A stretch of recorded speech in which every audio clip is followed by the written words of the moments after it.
The critical patriot देखने वाले सब दोस्तों को खुशामदीद, स्वागत। आज मेरे साथ इस्लामाबाद से शरीक गुफ्तगू है मेजर रजा और दिल्ली से हैं सुनील शरण। मेजर साहब, अगर मैं आपसे शुरू करूं, दो अहम स्टेटमेंट्स दी गई हैं। जनरल आसिम मुनीर साहब ने आज कहा कि भारत के हिंदुत्व नजरिए से पूरा खित्ता तंग है, और इनके साथ ही बिलावल साहब की एक स्टेटमेंट आई है कि हम we are open to the possibility of extraditing Hafiz Saeed and Masood Azhar to India. तो कैसे देखते हैं आप इन दोनों स्टेटमेंट्स को? शुक्रिया चौधरी साहब। पहले तो मैं आपसे ये कहूंगा कि आजकल का जो जमाना है इसमें जो कमाल आ गया है वो ये आ गया है कि जो अनकन्फर्म खबर होती है या जिसको फेक न्यूज कहते हैं वो जल्दी फैल जाती है और उसके बाद उस पर काउंटर नैरेटिव भी आ जाता है। लेकिन जो सही न्यूज हो उसको बड़ी देर लगती है पहुंचते हुए। ये वैसे एक इंसान की फितरत भी है कि मतलब कोई अफवाह या कोई इस तरह की बात जो है वो जल्दी फैल जाती। आपने जैसे ही प्रोग्राम से पहले जिक्र किया कि बिलावल भुट्टो साहब ने ये स्टेटमेंट दी है, तो आप यकीन करें कि मैं इस स्टेटमेंट को सर्च करना शुरू हो गया, क्योंकि मेरे ख्याल में कि ये बहुत ही बड़ी स्टेटमेंट है कि जो बिलावल भुट्टो साहब ने दे दी। तो जब मैंने उसको चेक किया तो मैंने ये देखा कि वो सारी न्यूज जो है वो उन चैनल्स के ऊपर आ रही है कि जो इंडिया से ताल्लुक रखते हैं। लेकिन मुझे किसी पाकिस्तानी चैनल के ऊपर, चैनल से मेरी मुराद ये है कि जिस तरह जंग अखबार है या डॉन है जो पाकिस्तान के मतलब बड़े अखबार हैं, उसके ऊपर मुझे ऐसी कोई स्टेटमेंट नजर नहीं है। लेकिन इंटरेस्टिंगली मुझे ये भी नजर आया कि हाफिज सईद साहब के बेटे ने उसके ऊपर एक काउंटर स्टेटमेंट दे दी, लेकिन वो भी अगेन मुझे इंडियन चैनल्स के ऊपर ही नजर आ रही थी। और उन चैनल से फिर वो जो है कि बिलावल भुट्टो साहब ने कैसे ये कह दिया, हम अपना वालिद कैसे दे सकते हैं, सो ऑन एंड सो। तो frankly speaking I have not seen this news Jang अखबार में या डॉन में या किसी और। इसी तरह चंद दिन पहले मुझसे किसी और प्रोग्राम में किसी ने कहा कि पाकिस्तान के डिप्टी प्राइम मिनिस्टर जो हैं और फॉरेन मिनिस्टर भी हैं इसहाक डार साहब, उन्होंने फलां स्टेटमेंट दी है ऑपरेशन सिंदूर के हवाले से। तो जब मैंने वो चेक की और वो भी पता चला कि वो सिर्फ इंडियन चैनल से या इंडियन जो एसोसिएटेड, और माजरत के साथ उसमें इंडिया के बड़े मुस्तनद जो बड़े मीडिया हाउसेस हैं वहां से भी वो खबर चली। तो दूसरी ये जो आपने जनरल आसिम मुनीर की बात की कि उन्होंने ये कहा, तो मुझे वैसी स्टेटमेंट भी नजर नहीं आई, अगरचे उसको मैं इन्वेस्टिगेट नहीं कर सका, वो अभी मैं आपसे सुन रहा हूं। लेकिन मेरा ये ख्याल है कि पाकिस्तान और इंडिया के बीच में जो हो रहा है वो ये हो रहा है कि ऑलरेडी बहुत तलखियां हैं शकील चौधरी साहब। और उसके ऊपर पहले तो सिर्फ कश्मीर के मसले पे हम फंसे हुए थे, लेकिन अब उसमें पानी का मसला भी दाखिल हो गया है। और अब उसमें ये इस तरह की फेक न्यूज के जो मतलब आप कह सकते हैं कि जी जो नैरेटिव या जो भी बातचीत है, तो अब मुझे मालूम नहीं है कि ये खबर उनके अपने इंटरनल ऑडियंस के लिए है या इसमें पाकिस्तान की ऑडियंस के लिए तो कोई दिलचस्पी की बात नहीं है। तो मैं ये समझता हूं कि बड़े टफ से हालात से हम गुजर रहे हैं। सही और दुरुस्त का फैसला करना बड़ा मुश्किल है। आपको काफी इन्वेस्टिगेट करना पड़ता है इससे पहले कि आपको पता चले कि हकीकत में बात क्या हुई। जी। अच्छा, ये जो स्टेटमेंट है बिलावल साहब की, मेरा ख्याल अल जजीरा को इंटरव्यू देते हुए इन्होंने कहा। और जहां तक जनरल आसिम मुनीर की स्टेटमेंट का ताल्लुक है, वो तो पाकिस्तानी मीडिया पे काफी वाइडली रिपोर्ट हुई है।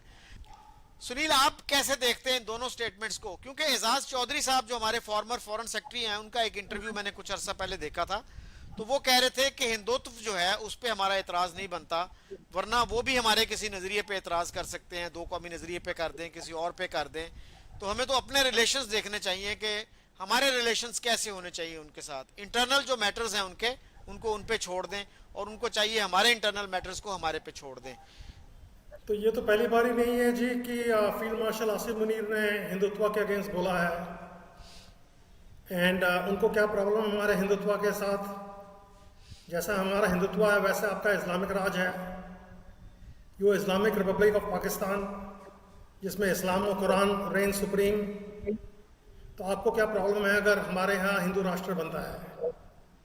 सबसे पहले, और सबसे पहले कुरानिक फील्ड मार्शल तो आसिम मुनीर साहब ही हैं। तो उनको तो रिलीजियस डिस्पेंसेशन से बुरा नहीं लगना चाहिए। अगर इंडिया में हिंदुत्व की लहर बह रही है इंडिया में, तो उनको क्या प्रॉब्लम है? हम जैसे भी रहें, जैसे अगर हम अपनी माइनॉरिटीज़ को नहीं तंग करते हैं, जो हम नहीं तंग कर रहे हैं, तो उनको क्या प्रॉब्लम है? सारे खित्ते में ये हो गया, सारे खित्ते में वो हो गया। तो general field marshal Asim Munir को तो लाइमलाइट में आने की आदत पड़ गई है। वो अच्छे स्पीकर नहीं हैं, अच्छे टॉकर कम्युनिकेटर नहीं हैं। अब जब से वो डोनाल्ड ट्रंप से मिलके आए हैं, वो अपने आप को बहुत कम्युनिकेटर समझने लगे हैं। नंबर 2, बिलावल भुट्टो की अगर बात हुई भी है अल जजीरा के साथ, तो अल जजीरा भी सुना है कि उस चैनल के साथ उनकी बात हुई है। बट बिलावल भुट्टो क्या मायने रखता है? ही इज़ नॉट, उन्होंने कोई पता नहीं संभाला हुआ है, वो कोई मिनिस्टर नहीं है, वो कोई ना वो लीडर ऑफ अपोजिशन है, वो तो आउटसाइड सपोर्ट दे रहे हैं नून लीग को। तो बिलावल भुट्टो को भी बोलने की बहुत आदत है। अभी थोड़े चंद महीने गए थे, 1-2 महीने गए थे, उन्होंने कहा था पानी नहीं सिंधु में बहेगा तो खून की नदियां बहेंगी। किसकी खून की नदियां बहेंगी? तो ये तो एक ट्रायल बलून सा है। हमें लगता है कि पाकिस्तान साइड से एक ट्रायल बलून छोड़ा गया है। उन्होंने अपने पिंडी में जो मास्टर्स हैं, उन्होंने इनको इंस्ट्रक्ट किया है, बिलावल, कि तू ना कोई गवर्नमेंट का रिप्रेजेंटेटिव है, ना तो कुछ है, तो इम्पोर्टेंट लीडर है, तू कुछ बोल दे, देखें इंडियन क्या कहते हैं। But Indians are not going to fall for this trick. जी। अच्छा मेजर साहब, अगर ये ट्रायल बैलून भी है जैसे सुनील कह रहे हैं, तो I think it is a very very significant trial balloon. आप कैसे देखते हैं इस चीज को? मैं शकील चौधरी साहब दोबारा, अभी जब सुनील साहब बात कर रहे थे तो मैंने दोबारा अल जजीरा भी लिख के देखा है। मुझे कहीं ऐसी स्टेटमेंट नहीं मिली कि जिसके ऊपर आपने प्रोग्राम का आगाज किया है। मेजर साहब, आज जो है एक पाकिस्तानी व्लॉगर हैं आलिया शाह, उन्होंने प्रोफेसर इश्तियाक अहमद का इंटरव्यू किया इसी इशू पे, और भी काफी जो है ना सोशल मीडिया पे ये काफी मैं एक हॉट टॉपिक है। मैं चौधरी साहब, बहुत सारे जो पाकिस्तानी यूट्यूबर्स हैं वो इंडियन ऑडियंस को खुश करने के लिए ऐसे प्रोग्राम कर रहे हैं कि जिसमें उनको बेपनाह किस्म की वहां से फॉलोइंग मिलती है, कमेंट्स मिलते हैं, सब कुछ मिलता है। वो ठीक है, अभी लोग हर तरह का प्रोग्राम करते हैं, सब कुछ। लेकिन चौधरी साहब, मैं आपके चैनल को बड़ा वेल रिगार्ड करता हूं, और उसी हवाले से मैं कह रहा हूं कि मैंने ऑनेस्टली अभी गूगल में दोबारा टाइप किया है। अगर आप कहते हैं तो मैं आपके साथ अपनी स्क्रीन भी शेयर कर देता हूं। ये दोनों स्टेटमेंट्स जो बिलावल भुट्टो साहब की अब स्टेटमेंट कर रहे हैं, मैं आपको पढ़ के बता देता हूं कि ये जो स्टेटमेंट है, टाइम्स ऑफ इंडिया, एनडीटीवी, मतलब मैंने अल जजीरा भी साथ लिखा है, लेकिन India today, NDTV, times of India, WION, जो सब इंडिया से रिलेटेड है। और साथ मैंने दूसरी स्टेटमेंट टाइप की है कि chief of army staff Asim Munir Hindutva, तो वो भी मुझे कहीं स्टेटमेंट नहीं मिल रही। तो मैं बड़े अदब के साथ आप दोनों से ये कहूंगा कि बराए मेहरबानी इसको दोबारा इन्वेस्टिगेट कर लें। सुनील साहब को मैंने पहले सुना हुआ है, वो मेरे हिसाब से एक फेयर कमेंट करते हैं सब कुछ, लेकिन बड़ी माजरत के साथ मुझे यहाँ पे बड़ी खुशी है कि मैं सुनील साहब के साथ बैठा हुआ आपसे गुफ्तगू कर रहा हूँ। लेकिन एट द सेम टाइम मैं सुनील साहब से भी रिक्वेस्ट करूंगा कि वो उसको दोबारा देख लें। ना बिलावल भुट्टो ने ऐसी बात की है, ना chief of army staff Asim Munir ने ऐसी बात की है। और ये देखें कि कमाल इस चीज का कि आपने ये दोनों स्टेटमेंट्स बोली, ये दोनों की दोनों स्टेटमेंट्स के ऊपर सुनील साहब जैसा आदमी जो है, उनका भी मतलब बातचीत में मैंने अपनी सख्ती इनकी बातचीत में नहीं देखी कि वो ये कहें कि जनाब आपका क्या मसला है। अब इसी तरीके से आप ये देखें तो पाकिस्तान का भी, पाकिस्तान जो भले करे, मतलब हिंदुस्तान का क्या मसला है। लेकिन जो दूसरी बात उन्होंने की कि जी बिलावल भुट्टो साहब ने यह कहा कि अगर पानी नहीं बहेगा तो खून बहेगा, तो सुनील साहब ये बिल्कुल कहा, और मैं समझता हूं कि ये बात दुरुस्त है। अगर आप 25 करोड़ पाकिस्तानियों का पानी बंद करेंगे इंडस वाटर ट्रीटी के ऊपर, कि जो पानी ऑलरेडी हमारे बीच डिसाइड तय हो चुका है, उस पे मैंने एक अलग से प्रोग्राम भी किया था सुनील साहब। मेरी समझ के मुताबिक पुलवामा भी इंडस वाटर ट्रीटी को तबाह करने के लिए हुआ था, और ये जो अभी पहलगाम में हुआ है ये भी टारगेट, ये कुछ भी नहीं था दहशतगर्दी, टारगेट था इंडस वाटर ट्रीटी। और इंडस वाटर ट्रीटी के ऊपर आप देख लें कि वो हेल्ड इन अबेंस है। तो मेरे हिसाब से कि यस आप पानी बंद करेंगे तो ये बात बिल्कुल सही है कि जी फिर खून बहेगा, लोग यहाँ पे भूखे तो नहीं मरेंगे। मतलब यहाँ पे भी फौज है, वहां पे भी फौज है, यहाँ पे भी न्यूक्लियर है, वहां पे भी न्यूक्लियर है। तो आप क्या समझते हैं कि उसके ऊपर क्या होगा? तो मुझे समझा दें कि अगर पाकिस्तान का पानी बंद हो और आपके सियासतदान ये बयान दें कि एक बूंद पानी की हम नहीं जाने देंगे पाकिस्तान, तो भले मैं कहता हूं वो रोके भी नहीं, कुदरती तौर पे रुक जाए, तो पाकिस्तान में ये शोर मच जाएगा कि भाई हिंदुस्तान ने पानी रोक दिया है। तो इसलिए मैं आप दोनों से बड़ी रिक्वेस्ट करूंगा कि भाई ये दोनों स्टेटमेंट्स गलत हैं। और देखें, आप जैसे पढ़े लिखे लोग कि जिनको मैं बड़ा हाई रिकॉर्ड करता हूं, कि आप दोनों यू वर कैरिड अवे मतलब विद दिस स्टेटमेंट। तो मैं मेंटेन कर रहा हूं अपना आर्गुमेंट कि ये दोनों न्यूज मैंने नहीं देखी। मैंने इवन अभी गूगल भी किया है, अल जजीरा भी साथ लिखा है, स्टिल मुझे ये न्यूज वाई इंडियन चैनल से कहीं से नहीं मिली। तो मेरे ख्याल में कि इंडिया पाकिस्तान के बीच में, हालांकि आज हमारा टॉपिक कुछ और था, लेकिन यह है कि मेरे हिसाब से इंडिया पाकिस्तान के बीच में जी। हम बड़े नर्वस टाइम्स के अंदर से गुजर रहे हैं। अच्छा मेजर साहब, आज सुबह जो है ना मुझसे इसका जिक्र किया एक पाकिस्तानी ने जो ऑस्ट्रेलिया में रहता है। तो मेरा नहीं ख्याल कि उन्होंने इंडियन चैनल्स देखे होंगे, उन्होंने कोई इंटरनेशनल चैनल देखा होगा। और अगर ये बात बिल्कुल बेसलेस होती तो अब तक बिलावल की तरफ से या पीपल्स पार्टी की तरफ से उसकी तरदीद आ चुकी होती। You know the times of India has the largest circulation among English language newspapers all over the world. तो इतने बड़े अखबार में बेसलेस स्टोरी तो नहीं छप सकती। ये अलग बात कि पाकिस्तानी मीडिया को कह दिया गया हो कि भाई आपने इसको मैं रिपोर्ट नहीं करना। Is that plausible? मैं कह रहा हूं अल जजीरा पे भी नजर नहीं आ रही। एक मिनट जी, मैं इसको फिर बीबीसी पे देखता हूँ तो ये सब भी। Okay Google, did Bilawal say that Pakistan was open to the possibility of extraditing Hafiz Saeed and Masood Azhar? उसमें चौधरी साहब गूगल आपको कहेगा यस, ये भी एआई का एक फ्लॉ है कि जो मैं आपको दिखा दूं। ये सुने जरा, नहीं है, ये गूगल आपको बताएगा यस। सुनील। देखें एक और मैं आपको कमाल, मैं तो थोड़ा टेक्नोलॉजी से ताल्लुक रखता हूं चौधरी साहब, मैं आपको ये बताता हूं कि आर्टिफिशियल इंटेलिजेंस की बड़ी चर्चा है। आप जाके गूगल जेमिनाई में, माइक्रोसॉफ्ट के को पायलट में, चैट जीपीटी में कुछ लिखें तो वो आपको बड़ी अच्छी रिपोर्ट सब कुछ बना के दे देता है। मैंने चॉइस साहब उसमें यह ऑब्जर्व किया है कि आप 15-20 साइट्स के ऊपर एक खबर चला दें, और चलाने के बाद जब आप चैट जीपीटी को या उसके बाद आप उसको गूगल जेमिनाई को या माइक्रोसॉफ्ट के को पायलट को कहें कि यार ये चेक करो ये बात किस तरीके से है, वो उन सोर्सेस को लेके आपको पूरी रिपोर्ट बना देगा कि ये ठीक है। तो मतलब मैं ये कह रहा हूं कि अब आपका सवाल था कि जी रेब्यूटल क्यों नहीं आया, तो मैं ये कह रहा हूं कि बिलावल भुट्टो साहब तो रेब्यूटल दे के तो he will fall for the trap. Trap ही ये है कि भाई डिस्कशन को इधर लेके जाया जाए, तो why should he give a statement कि जो उन्होंने दी नहीं है।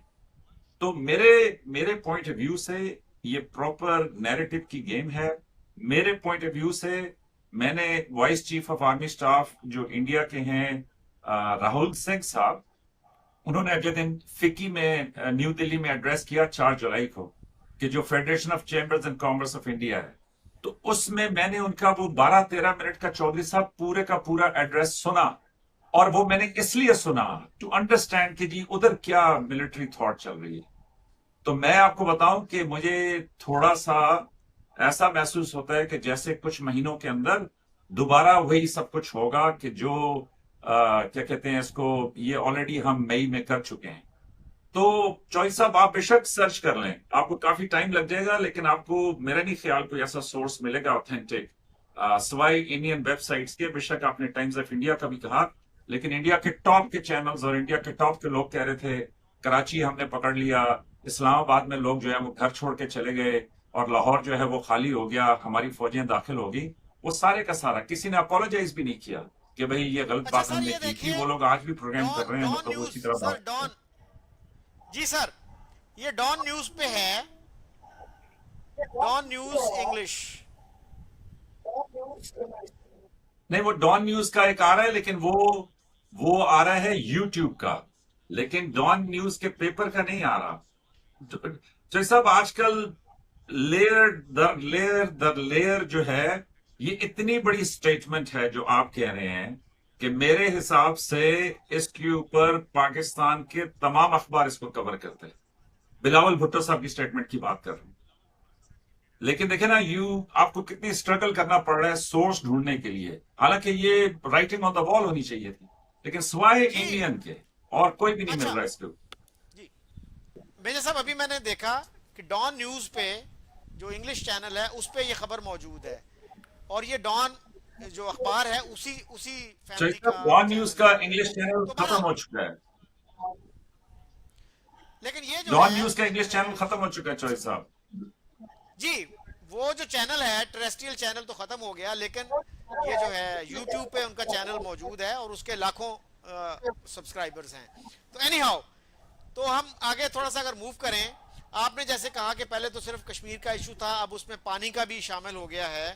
तो अगर मैं आपसे पूछूं कि कौन सी वो 5 चीज़ें हैं जो इंडिया और पाकिस्तान दोनों को करनी चाहिए जिससे ताल्लुकात बेहतर हो सकें, हम जो है डिसेंट नेबर्स की तरह ऑनरेबली रह सकें, पीसफुली रह सकें। चौधरी साहब, आपने ना जब सुबह ये बात की तो उसके बाद मैं बड़ी देर तक इसके ऊपर सोचता रहा हूं। और मैं आपको ये भी कहूंगा कि आपके साथ अगले दिन मैंने एक प्रोग्राम किया था, उसके बाद आपके उस प्रोग्राम के सारे कमेंट्स मैंने जाके पढ़े, सारे के सारे। वो इसलिए कि जैसे जैसे इंडियन गेस्ट के साथ मैं ये डिस्कशंस कर रहा हूं, वैसे वैसे इंडियंस के साथ बात करते हुए, हालांकि दुबई में, कतर में मैं इंडियंस के साथ मिलता रहा हूं, उनके साथ हंसी मजाक ये सब कुछ होता रहा है। यूएन अक़वाम मुत्तहिदा के पीस कीपिंग मिशन में इंडियन ऑफिसर्स के साथ हम गप्पे लगाते थे, मतलब एक दूसरे को छेड़ना, सब कुछ करना। लेकिन बाकायदा किसी इंडियन दानिश्वर के साथ या किसी इंडिया के थिंकर के साथ इस तरीके से मेरी बातचीत नहीं। तो मैं ये जो इनसे बातचीत करता हूँ, सीखता हूँ, सब कुछ करता हूँ, उसमें बहुत सारी चीजों के ऊपर मैं इनके साथ एग्री भी करता हूँ, लेकिन बहुत सारी चीजों के ऊपर मैं डिसएग्री भी करता हूँ। और उसमें मैं ये समझता हूं कि दोनों मुल्कों के बीच में अब कहां पे, मैं जरा शॉर्ट रखूंगा वो इसलिए कि मैंने आपको बताया ना कि मैंने आपके सारे कमेंट्स पढ़े, तो उसमें बहुत सारे लोग ये कह रहे थे कि जी मेजर रजा को आपने बहुत टाइम दिया, आपने डॉक्टर साहब को टाइम नहीं दिया, सो एंड सो फोर्थ। तो मैं चाहूंगा कि आप सुनील साहब को ज्यादा टाइम दें। लेकिन देखिए उनके कमेंट्स क्या थे। उनके कमेंट्स थे कि रेडिकलाइज्ड मुस्लिम है, उनके कमेंट्स थे कि मदरसा छाप है, उनके कमेंट्स थे कि सेंसलेस है, स्टेट ऑफ डिनाइल में है, डोंट वांट टू लर्न है, जितने मुस्लिम यहाँ पे हैं वो आप ले जाएं, विक्टिम कार्ड खेल रहे हैं। तो मैं आप लोगों की बात नहीं कर रहा कि जो आप पढ़े लिखे लोग हैं, जो हिस्ट्री पे नजर रखते हैं, whatever। मैं एक कॉमन इंडियन की बात कर रहा हूं कि वो मैं, अच्छा, अब बीच में कुछ उन्होंने अच्छे कमेंट भी दिए। उन्होंने कहा मेजर रजा जलेबी बड़ी अच्छी बनाता है, और ऐसी जलेबी बनाता है कि आखिर में लाके अपनी जलेबी सबसे ऊपर रख देता है, ठीक है। और तो मतलब मैं ये कह रहा हूं कि मेरे नजदीक पहला सबसे इंपॉर्टेंट आपके मतलब हिंदुस्तान के और हमारे बीच में जो सबसे फंडामेंटल अटैचमेंट है वो ये है कि सुनील साहब की भाषा मुझे पूरी की पूरी समझ आती है, या 90% मुझे समझ आती है, या थोड़ी कोशिश से मुझे 100% भी समझ आ जाती है। और मेरी जो जबान है वो सुनील साहब को पूरी समझ आती है। फिर बातचीत करने का दिल करता है एक चौधरी मिनट साहब, ठहर जाइएगा सुनील आपका साहब। दिल। सर कमेंट्स मैंने भी देखे, और बहुत सारे कमेंट मैं ऊपर लिखता भी हूं कि भाई सिविलाइज तरीके से करें, डिसएग्रीमेंट मेरे साथ करें, मेरे मेहमान के साथ करें। तो एक कमेंट जो है ऐसा भी था जो मुझे डिलीट करना पड़ा। मैं जनरली डिलीट नहीं करता, मेरे खिलाफ भी होते हैं, तो मैं कहता हूं लगा रहे। ये बाज़ औक़ात नीचे लिख देता हूं कि भाई please edit it appropriately, this is abusive, this is not appropriate, वगैरह वगैरह। और पिछले दिनों मैंने एक शो भी किया इस पे कि ये जो आप लिखते हो ना कमेंट करते हुए, जी फलां आदमी जाहिल है, जाहिल के अलावा भी लफ्ज हैं, डिसेंट तरीके से भी आप अपनी बात कर सकते हो कि इस बंदे को इस चीज का नहीं पता। तो हार्श क्रिटिसिज्म जो है वो जरूरी नहीं है कि आपके आर्ग्यूमेंट को स्ट्रॉन्ग कर दे. Soft criticism is often more convincing, more persuasive than harsh denunciation. ये मैं रिक्वेस्ट करता हूँ, वहां लिख के भी लगाता हूँ. तो लेकिन इसके बावजूद जो है लोग जो हैं इस तरह के कमेंट्स करते हैं, विच इज रिग्रेटेबल. नहीं नहीं चॉइस साहब, मुझे वो जी सारे मेजर साहब. कमेंट बड़े पसंद हैं। मैं उनको बड़ा पढ़ता हूँ, और पढ़ने के बाद मैं अपनी वाइफ को भी दिखाता हूँ कि ये पढ़ो, देखो क्या कह रहे हैं। तो वो नहीं है, लेकिन मेरा मेरा एम्फेसिस इस पे है कि हमारी जबान कॉमन है, विच इज ग्रेट। इंडिया की बांग्लादेश के साथ बातचीत में दिक्कत है, हमें भी बांग्लादेश के साथ बातचीत में दिक्कत है, लेकिन इंडिया के साथ बातचीत में दिक्कत नहीं है। तो ये सबसे फंडामेंटल है पीस के लिए। मेरे हिसाब से बातचीत ज्यादा होनी चाहिए। फिर आपने दूसरी बात की कि जी और क्या, तो देखें, मैं बड़ा सोच के, फिर मैंने, जिस तरह आप कह रहे थे ना गूगल को, तो मैंने गूगल को एक टास्क किया कि मैंने कहा कि यार ये बताओ कि क्या कभी कोई फेडरेशन भी बन सकता है। तो फिर मेरे ज़हन में आया कि देखें, जब गोरा यहां पे था तो हिंदू और मुसलमान बड़े ठीक तरीके से रहे हैं एक दूसरे के साथ।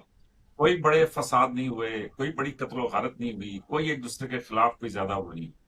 तो क्या we need a third party कि जो हमारे बीच में रेजोल्यूशन करे? तो फिर मेरे जहन में आ रहा था कि देखें, क्या that third party is China, कि कश्मीर के ऊपर चाइना भी एक तरीके से वहां पे उसका भी एक मसला है, वो एक्साइड चेन का जो वो है कि जी, तो क्या हम तीनों बैठ के फैसला कर लेंगे? तो एनीवेज, मैं चौधरी साहब ये समझता हूं कि इस बातचीत के साथ जो मुझ में थोड़ी सी तब्दीली आई, किसी ने लिखा, और ये कमेंट मैं बहुत दफा रिपीट कर चुका हूं, कि किसी ने लिखा कि मेजर, तुम्हारे दादा के दादा का नाम रामलाल था। तो मैं एग्री करता हूं चौधरी साहब कि मेरे दादा के दादा का नाम, या मे भी उसके दादा का नाम रामलाल था। क्यों? कि भाई मैं इस धरती का वारिस हूं, तो इस धरती के ऊपर मैं हूं, और मेरे बाप दादा जो भी मजहब रखते थे, इसी धरती से उनका ताल्लुक था। मैं कहीं बाहर से ट्रैवल करके नहीं आया, मतलब जहां तक मेरी अपनी समझ की बात है कि मैं किसी और खिते से नहीं आया, मैं हिंदुस्तान पाकिस्तान से। फिर चौधरी साहब, मैं अपनी तीसरी बात करूंगा, मैं चाहता हूं कि सुनील साहब को मैं सुनूं, लेकिन मेरे ख्याल में जो क्लाइमेट की बढ़ती हुई तबाही है, टेक्सास में चौधरी साहब 46 मिनट्स में टेक्सास का जो दरिया था वो 20 फीट बढ़ गया, 20 फीट चौधरी साहब। 120 बिलियन, वो जो मिलीमीटर वाटर होता है, 120 बिलियन, वो मतलब 46 मिनट्स में वहां पे बरस गया। और आप देखें 200 किलोमीटर के अंदर हर चीज तबाह होगी। और क्लाइमेट चेंज से सबसे ज्यादा जो मुतासिर होंगे वो हिंदुस्तान का बहुत बड़ा इलाका है, और पाकिस्तान का भी जो साउथ है, काफी बड़ा इलाका। ये क्लाइमेट चेंज से यहाँ पे, अल्लाह माफ करे, अगर कुछ टेम्परेचर कंट्रोल ना हुआ, तो we will have a common ground के जहां पे हिंदुस्तान पाकिस्तान को इकट्ठे बैठ के कुछ करना पड़ेगा।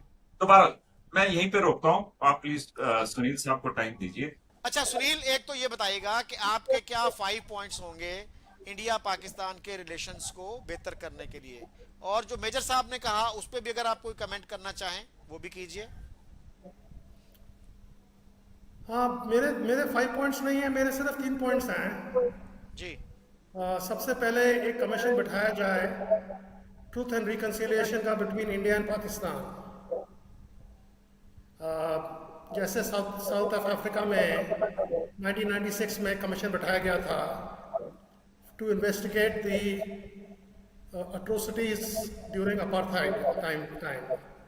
तो ऐसा ही एक, जब से इस्लाम सब कॉन्टिनेंट में आया है, जैसे मुस्लिम इन्वेडर्स आए हैं मोहम्मद बिन कासिम के टाइम से, इस्लाम का कैसा रुख रहा है यहाँ पर लोकल्स की तरह, इस्लाम ने कैसे ट्रीट किया है लोकल्स को, कैसे लोगों को कन्वर्ट कराया है, कैसे इस्लाम ने जब उनके 600 साल 700 साल के अनइंटरप्टेड उनके किंगडम रहे हैं दिल्ली में, और सारी इंडिया में ऑलमोस्ट, और जो पाकिस्तान है, अफगानिस्तान तक है और बांग्लादेश तक है, उसमें उनका कंट्रोल रहा है। उन्होंने कैसे हिंदू मेजॉरिटी को ट्रीट किया है, इस्लाम कैसे स्प्रेड हुआ है।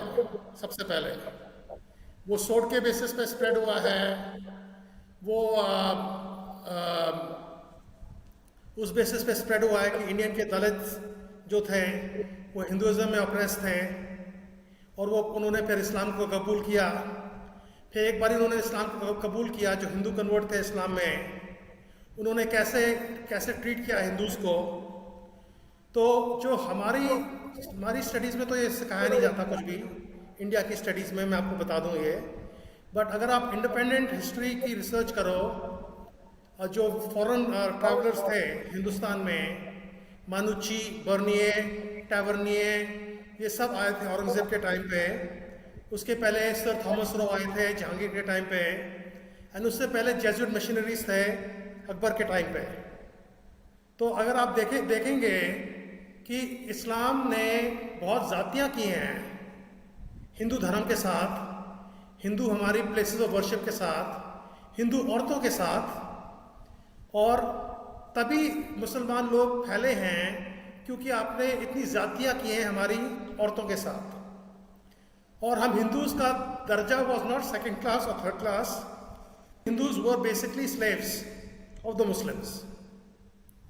अगर एक हिंदू बाय चांस रास्ते में मुसलमान को क्रॉस करता था रास्ते में, और ये सारे जब अफगान रूल कर रहे थे दिल्ली सल्तनत के, और जब सारे मुगल रूल कर रहे थे इंक्लूडिंग अकबर, जब भी हिंदू मुसलमान को क्रॉस करता था तो हिंदू को अपनी आंखें झुकानी पड़ती थी। बहादुर शाह जफर की टाइम की हिस्ट्री में, बहादुर शाह 2 की जफर की टाइम की हिस्ट्री में बहुत रिकॉर्डेड हिस्ट्री मैंने पढ़ी है, थाने की हिस्ट्री पढ़ी है, जहाँ थाने में कंप्लेंट्स हैं कि हिंदू थाने में जाके कंप्लेंट करता है कि मुसलमान मेरी बीवी को भगा ले गया, और मुसलमान की आंखें किसी भी हिंदू औरत पे पड़ जाती थीं, वो मुसलमान छोड़ता नहीं था, और उसके अगेंस्ट कोई जुर्माना नहीं होता था, कोई फाइन नहीं होती थी, कोई पेनल्टी नहीं होती थी। तो ये एक गलत फहमी है मुसलमानों की इंडियन सब कॉन्टिनेंट में कि इस्लाम बड़ा इगैलिटेरियन रिलीजन आया। अगर इतना इगैलिटेरियन रिलीजन था तो आपने कास्ट सिस्टम को ले गए अपने साथ। आप अशराफिया पसमंदा मुसलमान हैं, आपके अजलाफ हैं, आपके अतलाफ हैं, आपके राजपूत हैं, आपके गुज्जर मुसलमान हैं, आपके चौधरी हैं, वो सारे के सारे कास्ट अपने साथ आप ले गए हो, और कास्ट सिस्टम की हायरार्की भी आप ले गए हो। एक काफ़ी वेल टू डू मुसलमान औरत थी, उनसे एक हमारी बड़ी अच्छी मैगजीन होती थी आउटलुक मैगजीन, उसके जर्नलिस्ट ने पूछा, जी वो कानपुर में चमड़े की ट्रेड करते हैं, लेदर की उनकी दुकान है बहुत बड़ी, उसके साथ आप शादी कराओगे अपनी बेटी की? तो मुसलमान औरत ने कहा कि नहीं, हम कभी चमार के बेटे को अपनी बेटी नहीं देंगे। तो मुसलमानों ने वही कास्ट सिस्टम अपने साथ रखा है, और वही third rate treatment of Hindus and Christians maintain किया है अपने देश में, जहाँ पर हिंदूज और क्रिश्चियंस के लिए ढाबे में, खोखे में, रेस्टोरेंट तक में सेपरेट बर्तन रखे जाते हैं। मैंने अपने दोस्त से पूछा, लिमोजिन चलाता था पाकिस्तानी यूएस में, तो उसने कहा ऑफ कोर्स अलग बर्तन रखे जाएंगे, क्योंकि जो क्रिश्चियन लोग हैं, जो हिंदू लोग हैं, वो गंदा काम करते हैं पाकिस्तान में। जब क्रिश्चियनों पे अटैक्स हुआ पाकिस्तान में, उनके चर्चेस जलाए गए, तब लोगों ने कहा पाकिस्तान में, अरे तुम क्रिश्चियंस को मत अटैक करो, अगर क्रिश्चियंस छोड़ के चले जाएंगे तो सारा हमारा गंदा काम, मैला काम कौन करेगा। और वो आपके रिलीजन में इंस्टीट्यूटेड है कि आपका रिलीजन पाक है, आपकी कंट्री का नाम भी पाकिस्तान उसी के बेसिस पे है कि आपका religion for somehow it is pure and other religions are impure. आज ही मैं आरजू काज़मी और वसीम अतलाफ की प्रोग्राम देख रहा था, और अतलाफ भाई कह रहे थे कि जब मुसलमान जाता है, सब कॉन्टिनेंट का मुसलमान वेस्ट में, तो उसको इन्फीरियरिटी कॉम्प्लेक्स होती है कि वहाँ का आदमी, जो वेस्ट का आदमी है, वो सुपीरियर है। मगर आप देखे जाए, आपके जो फील्ड मार्शल जनाब हैं, उन्होंने वो ओवरसीज़ पाकिस्तानियों से बात करी है, जो ओवरसीज़ पाकिस्तानी, एक भी ओवरसीज़ पाकिस्तानी पाकिस्तान में आके काम नहीं करेगा, जैसे मैं यूएस से आके इंडिया में काम कर रहा हूँ। वो जलसे में, फील्ड मार्शल के जलसे में आकर बड़ी मजाक कर रहे हैं, जंप कर रहे हैं साजिद तारड़ साहब। और जब फील्ड मार्शल ने कहा है उनको कि आपका कल्चर सुपीरियर है, आपकी आइडियोलॉजी सुपीरियर है वेस्ट से, तो सबने तालियां बजाई हैं। कौन किस बेसिस से आपका कल्चर सुपीरियर है वेस्ट से? अगर आपका कल्चर सुपीरियर होता तो आप लोग कितने भागे भागे क्यों जा रहे हो वेस्ट में? कश्तियों में जा रहे हो, मर मर के जा रहे हो वेस्ट में। अगर आपका रिलीजन सुपीरियर होता तो आप क्यों जाते हो क्रिश्चियन कंट्रीज में? तो ये तो बातें मैंने भी सुनी हैं, हिंदुओं से भी सुनी है यूएस में, प्राइवेट अपने ड्राइंग रूम में बैठकर, कि भाई हमारा रिलीजन बड़ा सुपीरियर है, ये क्रिश्चियन लोग तो बड़ा सेक्स करते हैं, ये तो बड़ी दारू पीते हैं, इनके तो कोई वैल्यूज़ ही नहीं है, इनकी फैमिली वैल्यूज़ नहीं है। अगर उनकी फैमिली वैल्यूज़ नहीं हैं और वो इतने गंदे लोग हैं, तो उनके देश तुम आते क्यों हो? और जब क्रिश्चियन लोग, वाइट क्रिश्चियन लोग कहते हैं हिंदुओं को, मुसलमानों को और कोई भी जाति को, नॉन वाइट्स को, कि तुम हमारे देशों से जाओ, तब तो रो पीट के कहते हैं नहीं हम तो नहीं जाएंगे, हमको खून कर दो, हम नहीं छोड़ेंगे। तब तो ह्यूमन राइट्स की बातें करना शुरू कर देते हैं। और जब बेटी का सवाल आता है शादी करने का, तो बेटी को गोरे के साथ ही शादी करेंगे। अरे उसके पास फैमिली वैल्यूज नहीं है। तो ये जो डबल स्टैंडर्ड हिपोक्रेसी है, अगर आपका कल्चर, आपका रिलीजन, आपकी आइडियोलॉजी इतनी नेक और सुपीरियर होती, तो आप दोनों देशों का हालत क्या है दोनों देशों की, और पाकिस्तान की तो सबसे ज्यादा। कैसी हालत है आप दोनों देशों की? पर कैपिटा इनकम आपकी क्या है? तो एक ट्रूथ एंड रिकंसिलिएशन कमीशन बैठाया जाए इंडिया और पाकिस्तान के बीच में। हिंदू अपनी साइड से बोले उनमें क्या गिला शिकवा है मुसलमानों के साथ हुई है, मुसलमान बोले कि उनके साथ क्या गिला शिकवा ही है, उनको हिंदुत्व से क्या चिढ़ है, हिंदुत्व उनको क्या तंग कर रही है।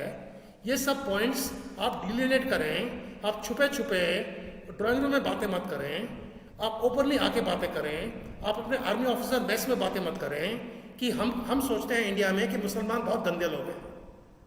हम हिंदू लोग ये सोचते हैं, आप ये सोचते हैं कि आप बड़े प्योर लोग हो। तो दो चीज़ें तो हो नहीं सकती।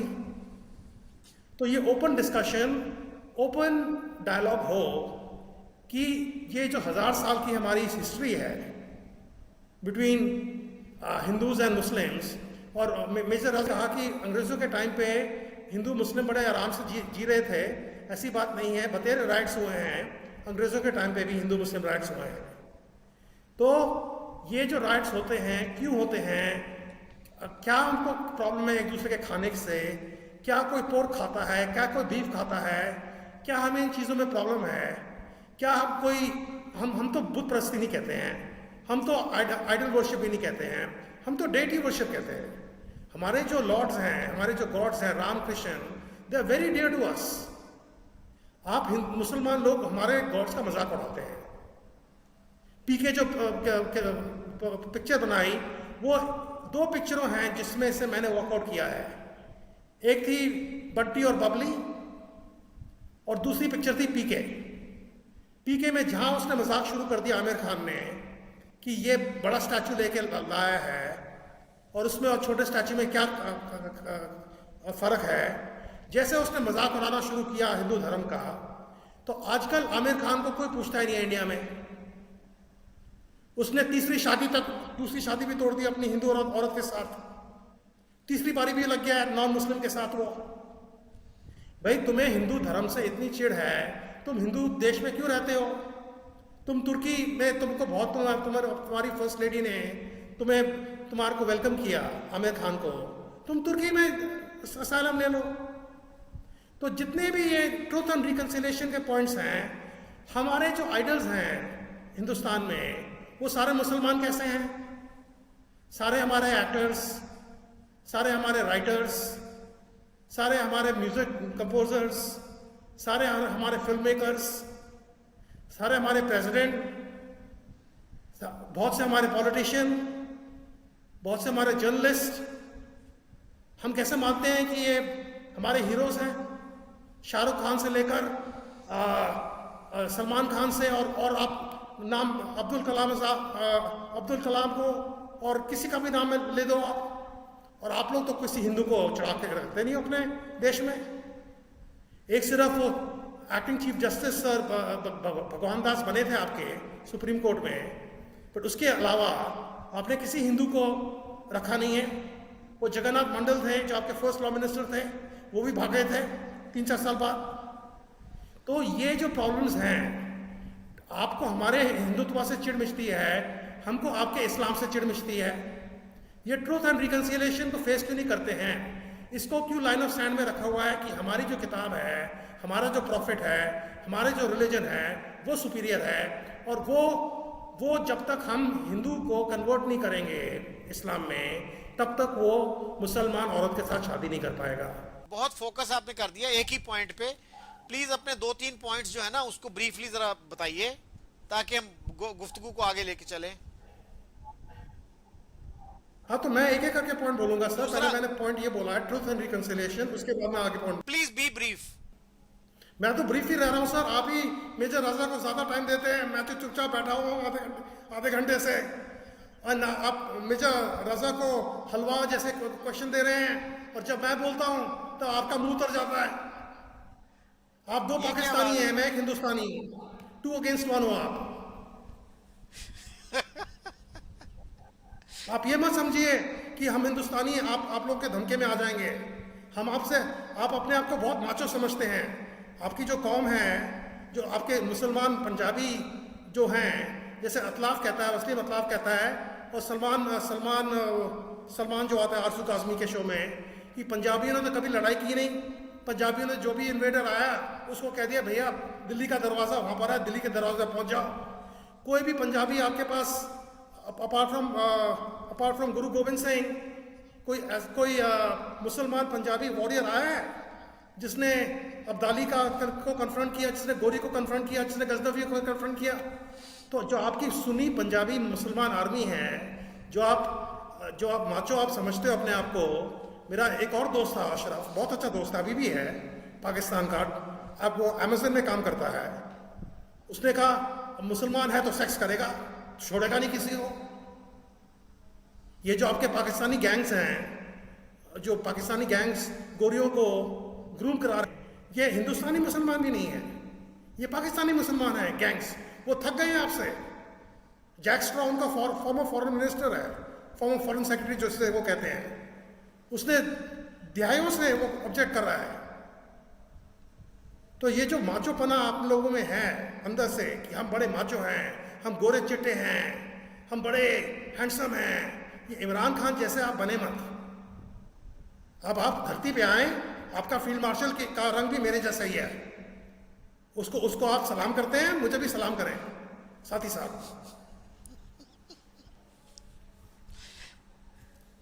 जी सुनील साहब, आपके बाकी पॉइंट्स। मेरे बाकी पॉइंट्स तो दो ही और है सर। एक है for commission for media coverage. दोनों देशों में media coverage is very bad for each other, and it is very disappointing. It is very जैसे मेजर साहब ने कहा, क्या सच है क्या झूठ है। आपके यहाँ फौजी मीडिया है, हमारे यहाँ गोदी मीडिया है। अब मैं तो झिझकता नहीं हूँ इंडिया को क्रिटिसाइज करने में, ये मेजर साहब जानते ही हैं, उन्होंने मेरा प्रोग्राम देखा है। मैं तो वैसे ही काफ़ी न्यूट्रल आदमी हूँ।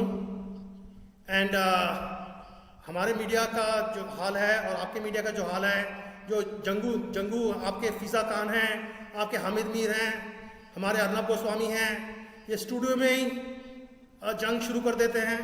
जंग का मतलब आप समझते हो? मेजर साहब ने तो जंग लड़ी होगी, फौज में तो भर्ती हैं। मेरे फादर भी कर्नल थे, 3 जंगें लड़ी है मेरे फादर ने। मेरे फादर टैंक कमांडर थे 65 वॉर में और 71 वॉर में। मेरे फादर जनरल बनने वाले थे आर्मी के, वो तो कोई पॉलिटिकल रीजन के कारण वो बन नहीं पाए, but he was first in staff college in India. And जो खेमकरन सेक्टर में 71 में टैंक की फाइट्स हुई हैं, सेकेंड वर्ल्ड वॉर के बाद ऐसी कोई टैंक फाइट्स हुई नहीं है जो इंडिया और पाकिस्तान में 71 में खेमकरन सेक्टर में हुई है। उस खेमकरन सेक्टर में मेरे फादर ने पार्टिसिपेट किया है। तो 65 or 71? 65 and 71 both. And I'll tell you, एक फ़र्क सिर्फ हमारे मीडिया और आपके मीडिया में ये है कि बिकॉज हमारे यहाँ मुसलमान काफ़ी तादाद में हैं, तो हमारा जो मीडिया को पॉलिटिकली करेक्ट रहना पड़ता है, तो वो पाकिस्तान कहता है। आपके जो मीडिया वाले हैं वो साफ हिंदू हिंदू करते रहते हैं। आपके हसन निसार साहब भी हैं, वो भी साफ हिंदू हिंदू करते रहते हैं। वो हिंदू की जगह अगर इंडिया को बोलें तो ठीक रहेगा। या तो आप हिंदू इंडिया बोलते हैं या आप हिंदू हिंदू करते रहते हैं। बट इसमें कमीशन में जो जर्नलिस्ट हैं, राइटर्स हैं, दोनों साइड से 10-10 राइटर और जर्नलिस्ट, जो नामी जर्नलिस्ट हैं, नामी राइटर्स हैं, अरुंधति रॉय हो गई, आपकी शोभा डे हो गई, हमारी बात हुई थी सवेरे, अर्नब गोस्वामी हो गया, उसकी बहुत सुबह चलती है इंडिया में, चाहे वो गोदी मीडिया है, बट जो कुछ भी है, प्रो मोदी है, प्रो मोदी भी, एंटी मोदी भी लोग लाएं। अरफा खानूम शेरवानी हैं, उनको भी लाएं, वो अभी यूएस से स्टैनफोर्ड से पढ़ के आई हैं, उनको भी लाएं। आप हमारे 20-30% मुसलमान जर्नलिस्ट को लाएं, क्योंकि हमारे जर्नलिज्म लाइन में मुसलमानों की शायद सिद्दीकी हैं, उनको लाएं। और आपके अपने साइड से जो हैं, हामिद मीर हो गई, आप हो गए, आरजू काजमी हो गई, फीज़ा खान हो गई, जो बहुत फौजी मीडिया की सपोर्ट करते हैं, जो हमको गालियां देते हैं। ये 10-10 का आप एक पलटन बनाएं और इनको इनसे इंटरेक्ट कराया जाए, इनको मिलाया जाए, ये पाकिस्तान आए, ये इंडिया जाएं, ये देखें हिंदुस्तान में मुसलमान की क्या हालत है। हामिद मीर साहब आए, खुद आप देखें दिल्ली में मुसलमान की क्या हालत है। 6 महीने बिताएं हमारे थिंक टैंक में, ये 6 महीने 1 साल बिता करके आए। They are very popular in India. जैसे आपके एक्टर्स एक्ट्रेसेस बहुत पॉपुलर है इंडिया में, आपके गीत वाले, गाने वाले, जो जिसको आप कहते हो हम सारे चोरी कर देते हैं आपके गीत। हाँ, आपके सारे गीत नहीं चोरी करते हैं, कभी कभी चोरी कर लेते हैं, बट आप अपने गाने वालों को, अपने सारे एक्टर्स एक्ट्रेसेस को बुलाइए, आप अपने क्रिकेटर्स को आईपीएल में खिलवाइए। आपके क्रिकेटर्स की तो बहुत नाम होगा आईपीएल के लिए, आपका पीएसएल कहाँ जा रहा है? कहीं नहीं जा रहा कंपेयर टू आईपीएल।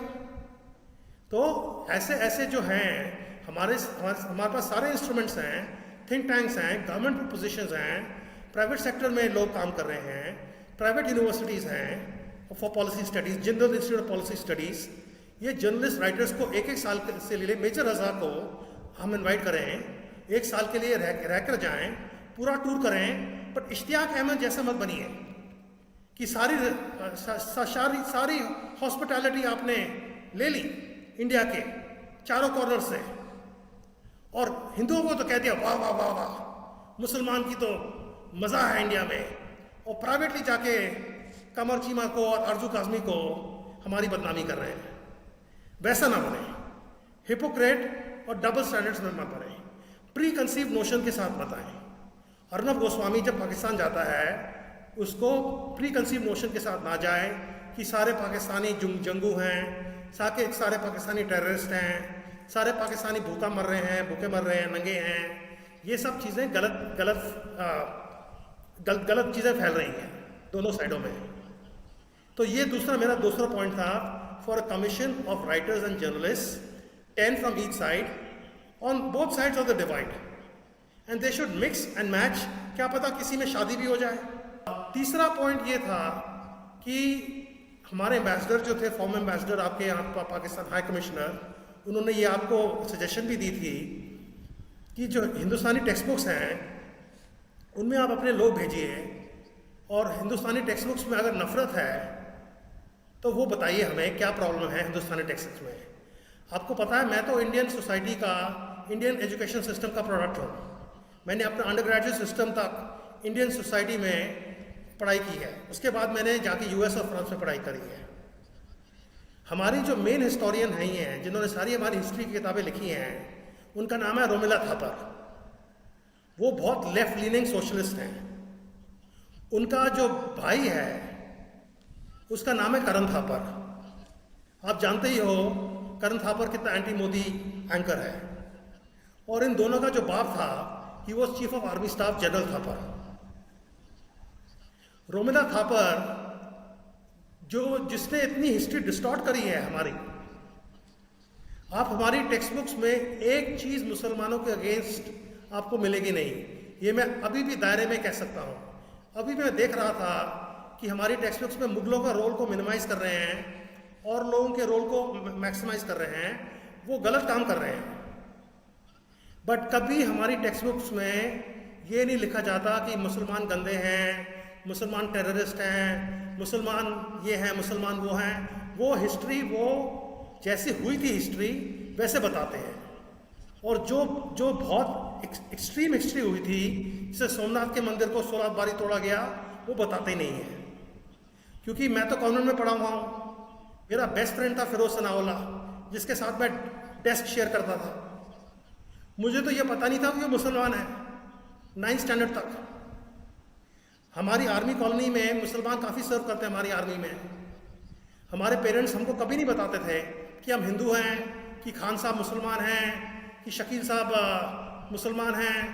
हम तो किसी के घर में आते थे, जाते थे, मैसों में खाते थे, पीते थे, मौज करते थे। आर्मी मैसों में आपको पोर्क नहीं मिलेगा खाने को, ना बीफ मिलेगा खाने को। मैंने आपको बोला मैं मेंबर हूँ दिल्ली गोल्फ क्लब का, यहाँ पर दिल्ली में, वहाँ पर आप ना आपको पोर्क मिलता है ना आपको बीफ मिलता है। तो बेसिकली एक टेक्स्ट बुक्स का जो नफरतें हो रही हैं, फैलाई जा रही हैं बचपन से आपके यहाँ हमारे अगेंस्ट। हिंदू कैसे गंदा हो गया? आपके फोरफादर्स हिंदू थे, आप अपनी रस्में सारी हिंदू फॉलो करते हो, आप अपनी शादियां हिंदू की तरह करते हो, आप हिंदू की तरह दिखते हो। मेरी माँ की नर्स मुसलमान है, वो मेरी बेस्ट फ्रेंड है सारे नौकरों में से, वो सबसे ज़्यादा ध्यान मेरा रखती है। मेरे जो हिंदू नौकर हैं वो मेरे को इंसल्ट करते हैं। अब वो हमारे घर में नमाज पढ़ती है, अब मैं उसको कह दूं कि तू नमाज पढ़ रही है, तू गंदी हो गई, तू नमाज पढ़ने से तू टेररिस्ट हो गई। ये जो दोनों साइडों में नफरत की चीज़ें फैलाई जाती है कि ये गंदे हैं, वो गंदे हैं, ये तो हिस्ट्री में, चाहे अमेरिका में आप देख लो, वाइट्स कहते हैं ब्लैक्स गंदे हैं, ब्लैक्स कहते हैं वाइट्स गंदे हैं।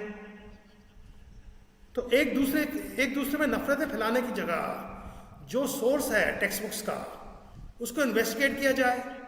हमारे हाई कमिश्नर की बात, जब आप ही ने बताया अपने चैनल में पहले कि हाई कमिश्नर की जब बात हुई शुरू, तो आपके पाकिस्तानी मौलवी ने कह दिया कि हम हिंदुओं को आके अपनी टेक्स्ट बुक्स में इन्वेस्टिगेट कराएंगे। जी मेजर साहब, आपने सुनील साहब की बातें सुनी, आप क्या कहेंगे?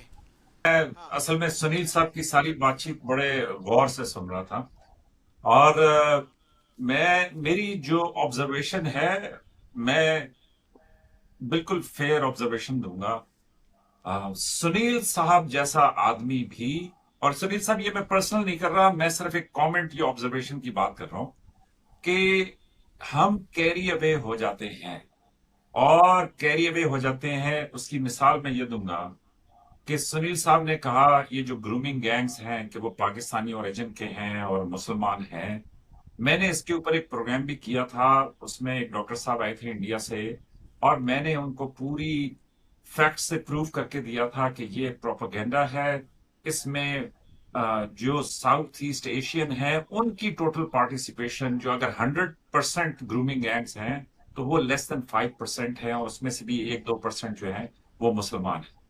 लेकिन जब नाइजल फराज जैसे लोग जो हैं अपना एक पॉलिटिकल मैंडेट लेके चल रहे, तो लेकिन मेरे लिए ज्यादा अचंभे की बात यह होती है कि इस प्रोपेगेंडा का शिकार सुनील साहब जैसे लोग भी हो जाते हैं। लेकिन एट द सेम टाइम मैं सुनील साहब की इस बात से इत्तेफाक करता हूं कि पाकिस्तान में क्रिश्चियंस की हालत अच्छी नहीं है, और उसको बहुत बेहतर होना चाहिए, उनको बहुत बेहतर मौके मिलने चाहिए, उनको बहुत आगे बढ़ने का मौका मिलना चाहिए। और साथ जो हिंदू पॉपुलेशन है पाकिस्तानी हिंदू की, तो वो भी कोई आइडियल कंडीशन नहीं है कि जिसके ऊपर मैं फख्र कर सकूं या जिसको मैं डिफेंड कर सकूं या जिसके ऊपर। लेकिन at the same time Sunil साहब, मैं आपको ये भी बताना चाहूंगा कि मैंने अपनी पूरी जिंदगी में ना अपनी वालदा से, ना किसी और से, ना किसी उस्ताद से, मतलब अब मैं भी काफी बड़ा हो गया हूं, ना किसी फौजी सीनियर से मैंने कभी किसी से ये नहीं सुना कि वो मुझे ये कहे कि जी ये जो हिंदू पॉपुलेशन है पाकिस्तान की, इसको रगड़ दो। क्योंकि मैंने ऐसी जगहों पे ड्यूटी दी है कि जहां पे वो हिंदू पॉपुलेशन थी, वो ये माथे के ऊपर तिलक लगी साड़ी में खवातीन, उनका जो भी तरीका था उसके मुताबिक वो आती जाती थी। वो जो वहां पे हिंदू ताजिर भी थे, उनसे मुलाकात, बातचीत, सब कुछ। तो मैंने ऐसा नहीं देखा। लेकिन at the same time ideal situation नहीं है, आइडियल से भी बहुत कमजोर है। मैं कहूंगा कि पास होने वाले नंबर भी नहीं है। तो वो तो मैं तस्लीम करता हूं। लेकिन बिलअमूम पाकिस्तान में ऐसी शदीद नफरत नहीं है कि जी मुझे सिखाया गया हो कि जी वो। हाँ, ये जो आप बात करते हैं कि जी मुस्लिम, देखें, एक तो ये है कि मैंने बहुत दफा ये इंडियन गेस्ट से सुना कि ये जो फील्ड मार्शल सैयद आसिम मुनीर हैं, उन्होंने कहा कि हम सुपीरियर हैं। तो माजरत, लेकिन मैंने उनकी पूरी स्पीच दोबारा जाके सुनी और उसमें डिफरेंट का लफ्ज तो मुझे सुनाई दिया। ये तो मुझे सुनाई दिया कि जी हम हर तरीके में एक दूसरे से डिफरेंट हैं, हमारी एस्पिरेशंस डिफरेंट है, आपकी एस्पिरेशंस डिफरेंट हैं। लेकिन मैंने सुपीरियर का वर्ड उनकी स्पीच में नहीं सुना। एक्सक्यूज मी, सुपीरियर का वर्ड उन्होंने जब कहा है कि आप लोग क्रिश्चियन देशों में रह रहे हैं, ये आप कभी मत भूलिए कि आपकी आइडियोलॉजी सुपीरियर है, आपका कल्चर सुपीरियर है। ये शुरू में बोला है उन्होंने। ये एक उनकी स्पीच थी कि जिसमें उन्होंने वो वेस्टर्न सिविलाइजेशन के ऊपर पाकिस्तान के यंगस्टर्स को उन्होंने नहीं एड्रेस नहीं, किया ये था। ओवरसीज पाकिस्तानी को बोला है उन्होंने। ओवरसीज वाली तो मैंने सुनी थी, मैं दोबारा नहीं, जाके भी आप सुन गलत सुन लूंगा। रहे हैं, आप गलत सुन नहीं रहे हैं। नहीं, मैंने 3 बारी उनकी स्पीच सुनी है। अच्छा, तीन मैं तीन मैं बारी शुरू 3 बारी शुरू में उन्होंने बोला है। मैं सुनील साहब, मैं ये कह रहा हूं कि मैं दोबारा जाके सुन लूंगा। लेकिन मैंने जो स्पीच सुनी है उसमें मुझे सुपीरियर का वर्ड नहीं सुनाई दिया। लेकिन हैविंग सेड दैट, बात यह है कि फंडामेंटली जो मैं जितनी भी गुफ्तगू सुनता हूं अपने हिंदू दोस्तों की, बल्कि मैं तो इनको दोस्त नहीं कहता, मैं ये कहता हूं कि हिंदू रिश्तेदारों की, तो उसमें मुझे बार बार ये सुनाई देता है कि ये जो इस्लाम का एक है कि जी हम कंप्लीट हैं, हम बेहतर मजहब हैं और ये सारा कुछ। देखें, मेरे हिसाब से ठीक है, उन्होंने जो ट्रुथ एंड रिकंसिलिएशन की बात की वो तो 1000 ईयर्स पे ले गए।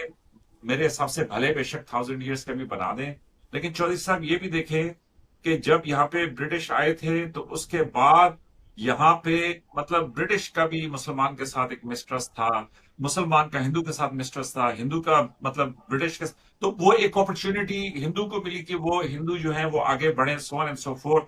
सुनील साहब ने मेरा एक बहुत बड़ा मसला हल कर दिया और मैं एक आर्टिकल उसके ऊपर पढ़ रहा था, वहां से भी मुझे वो उसके ऊपर मिली कि एक दफा इन्होंने ये बातचीत की थी कि जी मुसलमान जो है वो उन्होंने बाइकआउट किया इंग्लिश तालीम का, उसकी वजह से भी एक गैप आया कि जिसकी वजह से सोच में फर्क पड़ा, so on and so fourth. तो मैं उसे, लेकिन मैं सिर्फ ये अर्ज करना चाह रहा हूं कि मुसलमान अपनी, और एक और भी है सुनील साहब, वो ये है कि मुसलमानों के ये कोई आइडियल टाइम नहीं है, एज ए उम्मा कह लें या as a group of countries कह लें या वट एवर, कि दुनिया में 56-58 मुस्लिम कंट्रीज हैं, लेकिन उनकी जो पूरी इकोनॉमी है, जो मुसलमानों की हालत है, जो वहां पे हुकूमतें हैं, वो सब कुछ है।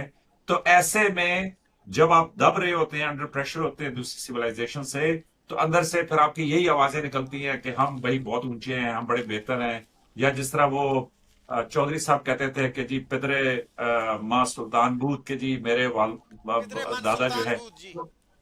जी जी। तो वो जो चौधरी साहब बात करते हैं तो वो भी एक सेगमेंट है। लेकिन हैविंग सेड दैट, मैंने अपने, अब उसमें देखें, हिंदू कल्चर का इतना स्ट्रॉन्ग इन्फ्लुएंस था कि आप देखें, आप अभी कह नहीं रहे कि जी हमारी शादियों में तमाम वो हिंदू रस्में हैं, वो मेहंदी, वो फंक्शंस, वो सारा कुछ, इवन बहुत सारे ऐसे रिवाज हैं पाकिस्तान के अंदर के जो बिल्कुल हिंदू हैं। आपने जिस तरह कहा कि जी रिश्ता देने की बात के ऊपर कहा कि जी मैं फलां को रिश्ता नहीं, ये सारी चीजें बिल्कुल यहाँ पे माशरे के अंदर मौजूद है, बावजूद इसके कि लोग कन्वर्ट हो गए और इतने सैकड़ों सालों से कन्वर्ट हो गए और ये सारा कुछ। तो बहरहाल मैं ये नहीं, मतलब मेरे नोटिस में ये नहीं था कि लेकिन ये इस पे मेरा शदीद एतराज है और चौधरी साहब इस पे एक प्रोग्राम भी कर लेंगे कि ये बड़े चंद दिनों से ना बड़ा नैरेटिव बन गया पाकिस्तान के अंदर कि ये जो पंजाबी हैं ये तो भाई कहते थे वो रहा दिल्ली का दरवाजा और ये और वो। देखिए, अगर ऐसे मुलायम होते पंजाबी तो आप ये हिंदुस्तान में भी पंजाबियों को देख लें, पाकिस्तान में भी देख लें। अभी मुझे ज्यादा मिसालें तो याद नहीं आ रही, लेकिन इस पे हम प्रोग्राम कर सकते हैं। भाई सिकंदर आजम का रास्ता रोकने वाला भी तो पंजाबी था ना। अब वो पोरस कोई दूर से तो नहीं आया था, वो भी मतलब पंजाब के रहने वाला था, पोठवार का रहने वाला था। तो मेरे हिसाब से किसी इलाके के लोग बुरे नहीं होते, मेरे हिसाब से कोई ज्यादा सॉफ्ट नहीं होते। हालात सबको बेहतर करते हैं या नहीं करते। अभी ये जो गोरे हैं, ये कोई इतने जंगजू तो नहीं थे, लेकिन जब भूखे हुए फिर उसके बाद लड़ाइयां की, फिर आगे बढ़े, मतलब तो मेरे हिसाब से ह्यूमंस कॉमन है, चाहे वो इंडियंस हैं, चाहे वो पाकिस्तानी हैं, चाहे बंगाली हैं, सबकी एक ही तरह के ट्रेड्स हैं, सबकी एक ही तरह की बातचीत है। हाँ, ये जो आपने जंगू मीडिया की बात की सुनील साहब, इसमें ऑपरेशन सिंदूर के, मैंने कोई जंग नहीं लड़ी, लेकिन मैंने अपनी समझ के मुताबिक जितना मिलिट्री वॉरफेयर को या जितना मैंने देखा या समझा या पढ़ने की कोशिश की, सुनील साहब, मैं बड़ा ही खुश था कि ऑपरेशन सिंदूर हुआ।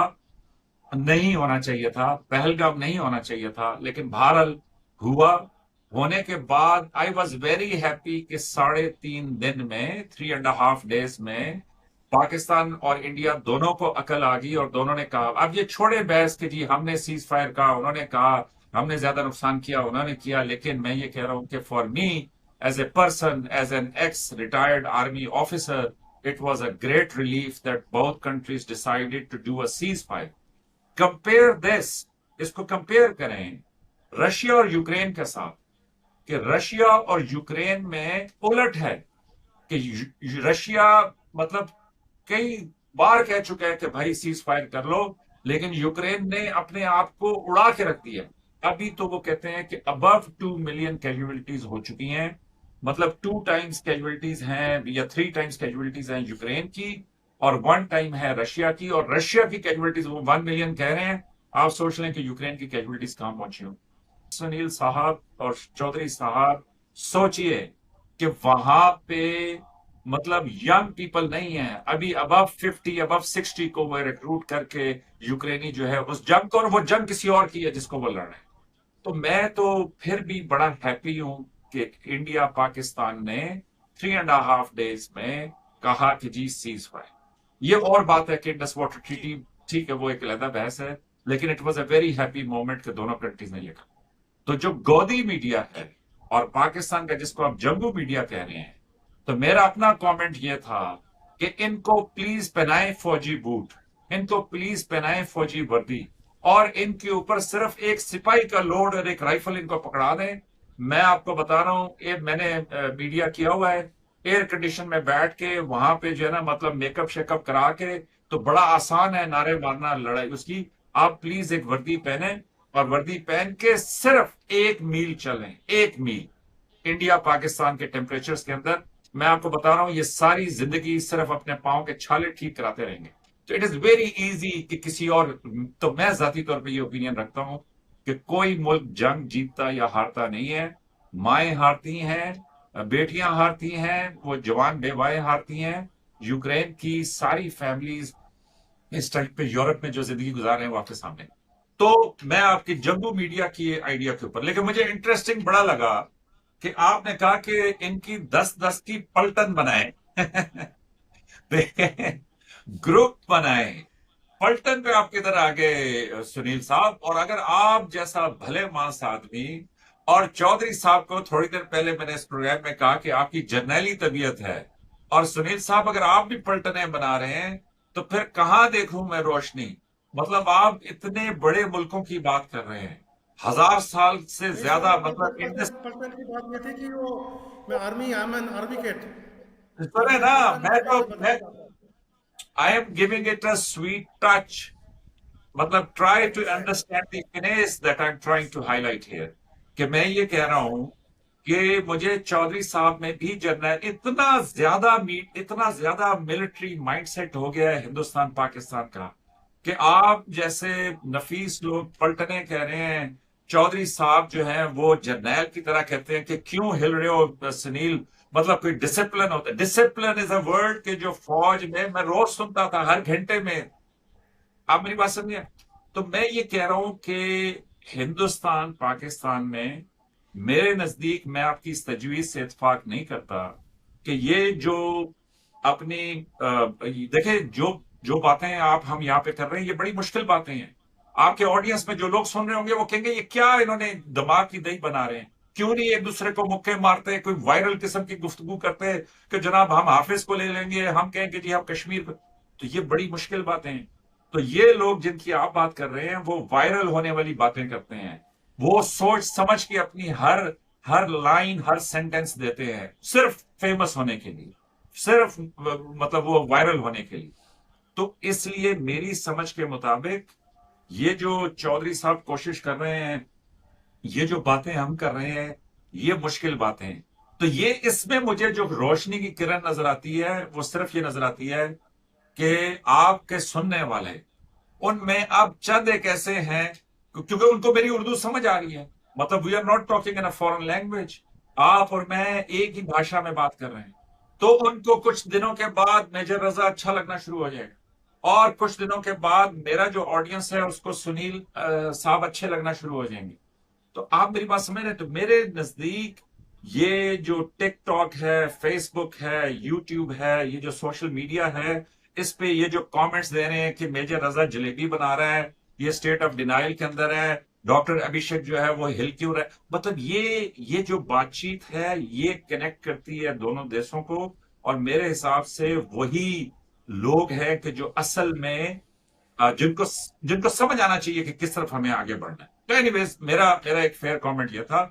हाँ, अगर ये गोदी मीडिया और जंगू मीडिया अगर ये फौजी वर्दी पहन के, हेलमेट पहन के, राइफल उठा के 1 मील का टेस्ट पास कर लें, तो सुनील साहब मेरी तरफ से बेशक आप इनको भी ले जाइए, मुझे उस पर कोई एतराज नहीं।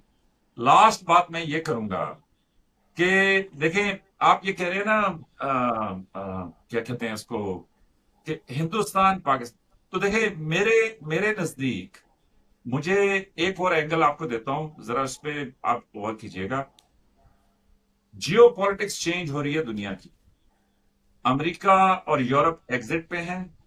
आपके vice chief of army staff जो अगले दिन एड्रेस कर रहे थे आपके चेंबर ऑफ कॉमर्स को, उन्होंने भी कहा कि अमेरिका बहुत ज्यादा ट्रांजैक्शनल हो गया। अब जब अमेरिका ट्रांजैक्शनल हो गया है तो वो इसलिए हो गया क्योंकि अब वो नवाब नहीं रहा, अब वो दुनिया की सोल सुपर पावर नहीं रहा। तो अब वो कहता है कि भाई मुझे क्या फायदा होगा अगर मैं ये काम करूं। तो उसने यूरोप को तो कह दिया कि नेटो को खुद संभालो। अब यूरोप नारे मार रहा है कि हम 5-5% जो है ना अपने बजट का खर्च करेंगे डिफेंस के ऊपर। दूसरी तरफ ये देखें कि China is now an established super power in the world. Russia comparatively एक छोटी सुपर पावर है। ये दुनिया का एक अजीब मंजर हुआ है कि रशिया और चाइना इकट्ठे हो गए हैं। वो इसलिए कि रशिया डिस्पाइट बीइंग यूरोपियन ने उनको इतना जिद किया कि वो चाइना के साथ जुड़ गए। अब इसमें इंडिया, पाकिस्तान यहां पे चाइना के साथ जुड़े। तो मुझे रूस के जो फॉरेन मिनिस्टर हैं लैवरोव साहब, और जो उनके सदर हैं पुतिन साहब, उन्होंने ये 3.5-4 साल की जंग कर ली है, लेकिन लैवरोव साहब को मैं बहुत समझदार समझता हूं। और जो चाइना के फॉरेन मिनिस्टर हैं यांग वी, और उनके जो शी जिनपिंग हैं, मैं इन दोनों को भी बड़ा जबरदस्त समझता हूं। वो इसलिए आज से कि इन्होंने एक मिरेकल किया है कि 1 बिलियन पॉपुलेशन को दुनिया की एक अमीर तरीन पॉपुलेशन बना दी है विद इन 30-40 ईयर्स। ये चाइना जो कह रहा है ना कि मल्टीपोलरिज्म हो, चाइना जो ये कह रहा है कि सबकी कॉमन डेवलपमेंट हो, ये जो रूस और चाइना इस चीज पे इत्तेफाक कर रहे हैं कि भाई जिस तरह इन्होंने देखे ना आईएमएफ के मुकाबले में बनाई है न्यू डेवलपमेंट बैंक, तो उसमें सबका इक्वल राइट है कि ब्राजील भी उतना ही एतराज कर सकता है, इंडिया भी उतना ही एतराज कर सकता है, ईरान भी, मतलब जो जो उसके अंदर शामिल है। तो मेरे हिसाब से इस नए वर्ल्ड ऑर्डर के अंदर इंडिया और पाकिस्तान, चाइना, रूस और इनके साथ मिलके कोई कॉमन ग्राउंड तलाश करके आगे बढ़ने का रास्ता देख सकते। लेकिन ऑन ग्राउंड जो मैं देख रहा हूं वो क्या है कि आप ये देखें कि इंडिया को डायरेक्शन नहीं मिल रही। इंडिया ने एससीओ को बाइकआउट किया, इंडिया ये क्वाड में जाके घुस गया, इंडिया अमेरिका के साथ जाके वो, क्योंकि इंडिया चाइना के साथ उसको समझ नहीं आ रही कि हमने कैसे कैसे सेटल करना है। तो और वेस्ट जो है वो इंडिया को कह रहा है कि भाई तुम अगर खड़े हो जाओ ना तो फिर चाइना को रोक लेंगे, चाइना को रोक लेंगे तो फिर तुम्हें जो है ना बड़े मजे कराएंगे, और वो हालांकि उनके बस। तो मैं ये समझता हूं कि इस नए जो न्यू वर्ल्ड ऑर्डर है, जो न्यू जियो पोलिटिकल सिनेरियो है, उसमें पॉसिबिलिटी है। जैसा देखे ना, यांगवी साहब की जो स्पीच है अभी ये ईरान के ऊपर, कि उन्होंने कहा कि जी कैसे कोई ट्रस्ट करेगा, कैसे आपने इंटरनेशनल ऑर्डर को इस तरीके से तबाह कर दिया, कैसे नए तरीके नहीं हो सकते। और उन्होंने कहा कि जी अगर न्यूक्लियर कैटास्ट्रोफी हो जाती तो सारी इंसानियत ने वो भुगतना था। तो अगर ये वो ईरान के बारे में कह रहे हैं, तो पाकिस्तान और इंडिया के बीच में, मतलब यहां पे सारे ही न्यूक्लियर है। तो मेरे ख्याल में कि अगर कोई मुझे पॉसिबिलिटी नजर आती है तो वो ये कि जी इंडिया के रूस के साथ अच्छे ताल्लुकात हैं, तो मे भी वहां से रेक्रिशे होते हुए ये ममालिक जो हैं ये आपस में कोई बातचीत करके कोई सीधा रास्ता निकाल लें। आखिरी बात मेरी ये है कि भाई सोचना चाहिए कि भाई क्या हो। तो तो आप देखें ना, मैं सुनील जी फिर वापस उसी पे आ जाता हूं, उर्दू के ऊपर या हिंदी के ऊपर। आप ये देखें कमाल, कि अगर दुनिया में किसी ने भी किसी से बातचीत करनी हो, देखें ये ईरान है, ये सऊदिया है, मतलब कतर है, अबू धाबी है, बाकी सारे उसके सामने, वो आपस में डायरेक्ट बातचीत नहीं कर सकते, उनकी जबान का फर्क है। आप और बांग्लादेश आपस में डायरेक्ट बातचीत नहीं कर सकते, हम और बांग्लादेश डायरेक्ट आपस में बातचीत नहीं कर सकते। सिर्फ हिंदुस्तान और पाकिस्तान आपस में डायरेक्ट बातचीत कर सकते। तो मेरे हिसाब से इस स्ट्रेंथ को एक्सप्लॉइट करना चाहिए। इस स्ट्रेंथ के ऊपर आप लिखा रही हैं, माशाल्लाह आपने बुक्स लिखी हैं, तो कोई ऐसी ऐसी बातें हम लिखें, कोई ऐसी नई चीजें हम करें कि जिसके ऊपर हमारे जो लोग हैं कि वो कुछ सोचने के लिए, वो कुछ समझने के लिए, कोई नया कुछ करने के लिए जो है वो उनको कम से कम ख्याल तो आए। तो मेरा तो मतलब यही है कि मैं घूम फिर के फिर उसी जबान पे आ जाता हूँ आपके साथ बातचीत में। मेरा सारा देखे ना, हम यहाँ पे मजाक कर रहे थे, आप शकील साहब के साथ कर रहे थे हंसी मजाक जो कुछ भी कर, तो वी अंडरस्टैंड ईच अदर्स के, हम एक दूसरे के मजाक को डाउन टू द मतलब सेवंथ लेयर समझते हैं कि ये इसने क्यों कहा है, कि ये मतलब, तो मेरे मेरे हिसाब से कि घूम फिर के बातचीत वहीं पे आती है कि हम डिनाइल में दोनों हैं। और लास्ट, कि इंडिया बड़ा है सुनील साहब, इंडिया का ह्यूज साइज है, तो मेरे हिसाब से ऑनर्स ऑफ रिस्पॉन्सिबिलिटी ज्यादा इंडिया पे आता है। लेकिन मैं लीडर्स को आजकल कोई इतना ज्यादा पसंद नहीं करता, वो इसलिए कि आप ग्लोबली सारी लीडरशिप देखें तो मेरे हिसाब से भाई बड़ा ही खराब हालात है दुनिया के अच्छे हालात नहीं है। तो ऐसे में आम लोगों से और आप जैसे लोगों से कि जो देखे ना, कह रहे हैं कि जी मेरे घर में जो नर्स है वो मुसलमान है, वो इधर नमाज पढ़ती है, सब कुछ, मतलब ये, तो ऐसी कहानियां हम क्यों नहीं लिख सकते। तो मेरे हिसाब से चूंकि हमें एक दूसरे की बातचीत समझ आती है, तो इस पे ज्यादा एम्फेसिस होना चाहिए। तो जी। लोगों को हम एजुकेट करें। मैं लीडर से कोई इतनी उम्मीद नहीं रखता, ना ये जंगू से, ना गोदी से, बाकी सबसे मैं इतनी उम्मीद नहीं रखता। लेकिन मैं ये समझता हूं कि हम जो आपस में बातचीत कर रहे हैं इसमें शायद कोई रोशनी की किरण निकल रही मेजर साहब आपने बड़ी अच्छी बातें की, खास तौर पे जंग के हवाले से, कि जो जर्नलिस्ट जो है वो जंगी जुनून का शिकार होते हैं, उन्होंने जंग लड़ी नहीं होती, जंग को बड़ी दूर से देखा होता है। तो वाकई ये बड़ी अहम बात है कि ये जो हमारा पिछला जो मार्का था 3 दिन में ख़त्म हो गया। I was also very happy, और उसमें यह भी था कि दोनों साइड से समझती हैं कि हम जीत गए। तो वरना एक साइड अगर ये समझे कि हम हार गए तो वो फिर अगली लड़ाई की तैयारी शुरू कर देते हैं। तो ये अच्छी बात है और हमें इससे सबक सीखना चाहिए। एक दूसरे को डीह्यूमनाइज नहीं करना चाहिए, दूसरे को भी हम ह्यूमन समझें, दूसरे के फौजी को भी इंसान समझें, तो उसी तरह से फिर हम बेहतरी ला सकते हैं। और एक मैं अगर इफ़ यू डोंट माइंड, ये जो हमारे यहाँ कहा जा 57 इस्लामिक कंट्रीज, एक्चुअली ये बहुत बड़ी गलत फहमी है। 57 इस्लामिक कंट्रीज नहीं है, इस पर थोड़ी सी रिसर्च कीजिएगा।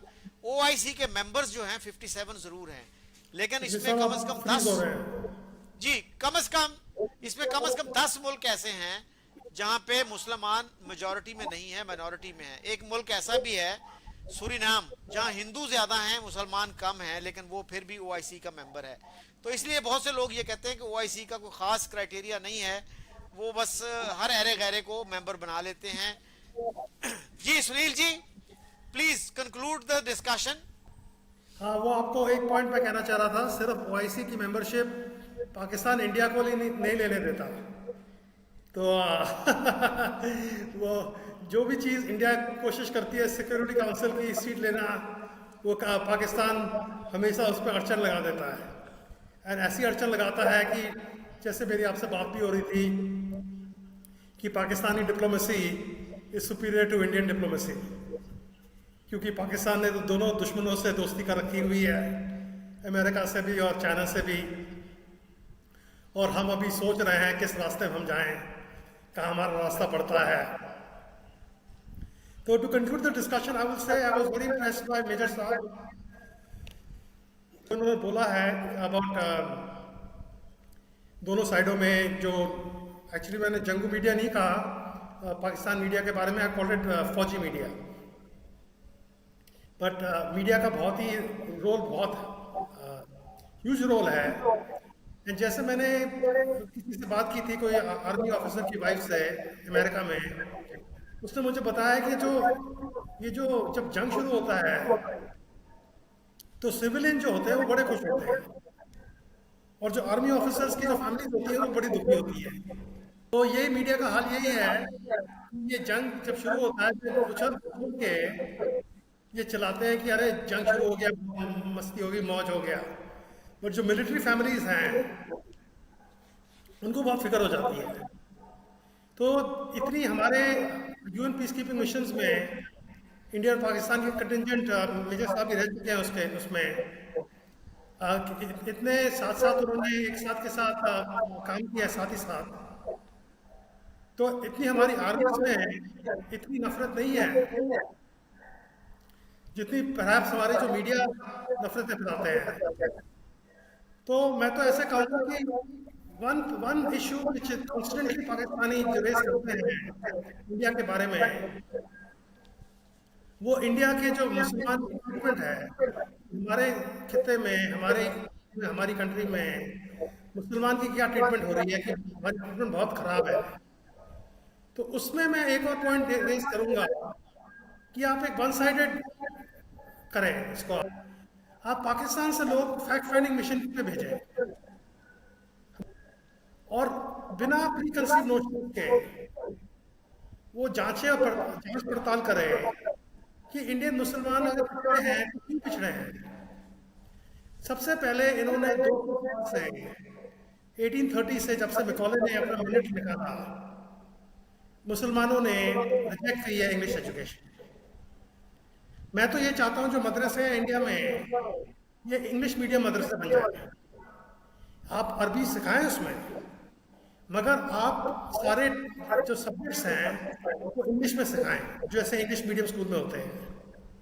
जब तक हमारे मुसलमान अंग्रेजी को नहीं अपनाएंगे, वही सर सैयद का भी कहना था 1860s में कि मुसलमान पिछड़े जा रहे हैं because they are rejecting English language. And same is the situation today. आजकल वर्ल्ड का लिंगुआ फ्रैंका बन गया इंग्लिश। बिना इंग्लिश के आपके कोई काम नहीं हो सकता है। हमारे प्राइम मिनिस्टर थे राजीव गांधी, वो सिर्फ इंग्लिश बोलते थे, बड़ी टूटी फूटी हिंदी बोलते थे। आजकल ऐसा सिचुएशन आ गई इंडिया में कि आप बिना कोई इंडियन लैंग्वेज बोले हुए, आज सिर्फ इंग्लिश बोले हुए आप काम निकाल सकते हैं। मेरे और पाकिस्तानी दोस्त हैं यूएस में, उन्होंने ये कहा कि हम तो ये समझते हैं कि इंडिया में जमादार भी इंग्लिश बोलता है, हम तो ये समझते हैं पाकिस्तान में।